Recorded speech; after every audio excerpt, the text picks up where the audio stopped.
തൽബീന അറബികളുടെ ഒരു ഇഷ്ട വിഭവമാണ് ഈ ഒരു തൽബീന.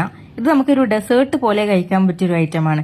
എന്നാലോ നമ്മൾ ഇതിൽ മധുരം ഒന്നും ചേർക്കുന്നില്ല. മാത്രവുമല്ല ഒരുപാട് ഗുണങ്ങളുള്ള ഒന്നാണ് ഈ തൽബീന. നമ്മളുടെ സ്ട്രെസ്സും ഡിപ്രഷനും കുറക്കാൻ ഈ തൽബീന സഹായിക്കുന്നുണ്ട്. അതുമല്ല മലബന്ധം ഉള്ളവർക്കും ഇത് വളരെ ഹെൽപ്ഫുൾ ആണ്. മാത്രവുമല്ല നമ്മുടെ ഷുഗറും കൊളസ്ട്രോളും കുറക്കാൻ ഇത് സഹായിക്കുന്നുണ്ട്. അതുവഴി നമ്മുടെ തടി കുറക്കാനും ഇത് സഹായിക്കുന്നുണ്ട്.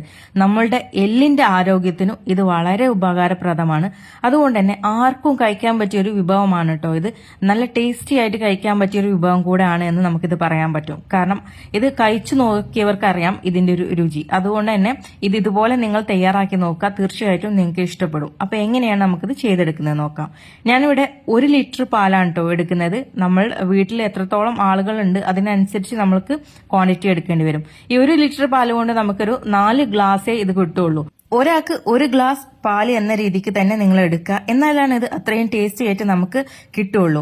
ഇനി നമുക്ക് ഇതിലേക്ക് ബാർലിയുടെ പൊടിയാണ് ചേർത്ത് കൊടുക്കാനുള്ളത്. അപ്പോൾ പാലൊന്ന് നല്ല പോലെ ചൂടായി വരട്ടെ. അപ്പോഴാണ് നമ്മൾ ഇതിലേക്ക് ബാർലിയുടെ പൊടി ചേർത്ത് കൊടുക്കുന്നത്. അപ്പൊ നമ്മൾ ഇതുപോലെ നേരിട്ട് ചേർക്കുന്ന സമയത്ത് കട്ട കുത്താനുള്ള ചാൻസ് ഉണ്ട്. അങ്ങനെ നിങ്ങൾക്ക് ഒരു പേടി തോന്നുവാണെങ്കിൽ കുറച്ച് പാൽ നമ്മൾ ഒരു പാത്രത്തിലേക്ക് എടുക്കാം. അതിലേക്ക് പൊടി ഒന്ന് കലക്കിയിട്ട് ചേർത്ത് കൊടുത്താൽ മതിയാവും. ഞാനിപ്പോ പൊടി ചേർത്ത് കൊടുത്തതിന് ശേഷം ഇതുപോലൊരു വിസ്ക് എടുത്തിട്ടാണ് ഇളക്കി കൊടുക്കുന്നത്. ഇങ്ങനെ നമ്മൾ ചെയ്തെടുക്കുമ്പോൾ ഇതിലെ കട്ടകളൊക്കെ പെട്ടെന്ന് തന്നെ പോയി കിട്ടിക്കോളും. അപ്പൊ ഇതുപോലെ നന്നായിട്ട് കുറുക്കിയെടുക്കാനാണ് ഇനി ഇത് ചെയ്യാനുള്ളത്. ഇതിലേക്ക് ഉപ്പോ അതുപോലെ പഞ്ചസാരയോ ഒന്നും ചേർത്ത് കൊടുക്കില്ല. ഇത് പ്ലെയിൻ ടേസ്റ്റ് ആണ് ഉണ്ടാവുക. പക്ഷെ ഇതിലേക്ക് നമ്മൾ മധുരത്തിന് വേണ്ടിയിട്ട് ഇനി ചേർത്ത് കൊടുക്കുന്നത് ഈത്തപ്പഴമാണ്. ഞാനിവിടെ കാക്കപ്പോളം ചേർത്ത് കൊടുക്കുന്നുണ്ട് കേട്ടോ. ഈ ഈത്തപ്പഴം ഇതിൽ കിടന്നിട്ട് വെന്ത് വരെയും കൂടെ വേണം. അപ്പൊ നമ്മളിത് ഏകദേശം ഒരു പകുതി വേവാകുമ്പോൾ അങ്ങ് ഇട്ട് കൊടുത്താൽ മതി. എന്നിട്ട് ഇതുപോലെ നന്നായിട്ട് ഇളക്കി കൊടുക്കുക. നമ്മൾ ചേർത്ത ബാർലിയുടെ പൊടി ഉണ്ടല്ലോ അത് നന്നായിട്ട് കുറുകയും വേണം, വേവുകയും വേണം. ആ ഒരു പരുവത്തിലാണ് നമ്മളിത് ചെയ്തെടുക്കേണ്ടത്. ഏകദേശം ഒരു 6 മിനിറ്റ് എടുക്കും ഇത് കുറുക്കിയെടുക്കാനായിട്ട്. ഇപ്പൊ ഇത് കണ്ടല്ലോ നല്ല കട്ടി പരുവത്തിൽ വന്നിട്ടുണ്ട്. ഈ ഒരു പരുവാകുമ്പോൾ നമുക്ക് ഓഫ് ചെയ്യാം. ഒന്ന് തണുക്കുന്ന സമയത്ത് ഇതൊന്നുകൂടെ ഒന്ന് കട്ടിയാവും കേട്ടോ. അപ്പൊ ഈ ഒരു പരുവത്തിൽ തന്നെ നമ്മൾ ഓഫ് ചെയ്യാം. ഏകദേശം ഒരു 6-7 മിനിറ്റ് നമ്മളിത് വേവിച്ചെടുത്താൽ മതിയാവും. ഇനി നമ്മളിത് സെർവ് ചെയ്യാം. ഞാൻ പറഞ്ഞല്ലോ ഇത് ഓരോ ഗ്ലാസ് വീതേ നമുക്ക് കിട്ടുള്ളൂ. അതായത് 4 ഗ്ലാസ്സേ ഇത് കിട്ടുള്ളൂ 1 ലിറ്റർ പാല് കൊണ്ട്. ഇനി നമ്മൾ ഇതിലേക്ക് പൊടിച്ച പട്ടയാണ് കേട്ടോ ചേർത്ത് കൊടുക്കുന്നത്. ഇത് പൊടിക്കാതെ ചേർക്കുന്നതിലേറെ ടേസ്റ്റ് ഇതുപോലെ തന്നെയാണ്. പട്ട ഇതുപോലെ പൊടിച്ചതിന് ശേഷം ഓരോ ഗ്ലാസ്സിലേക്ക് ഇതിനെ മുകളിലായിട്ട് ഇങ്ങനെ ചേർത്ത് കൊടുക്കാം. അതല്ല നമ്മൾ മൊത്തമായിട്ട് സെർവ് ചെയ്യുകയാണെങ്കിൽ ഇതിലേക്ക് അവസാനമായിട്ട് ഇതുപോലെ അങ്ങ് തട്ടി കൊടുത്താൽ മതി. പൊടിച്ചത് ചേർക്കുമ്പോൾ ഇതിലേക്ക് ആ കുത്തൽ വരത്തൂല്ല. ഈ ഒരു പട്ടയ്ക്ക് ചെറിയൊരു മധുരം ഉണ്ടാവുകയും ചെയ്യും.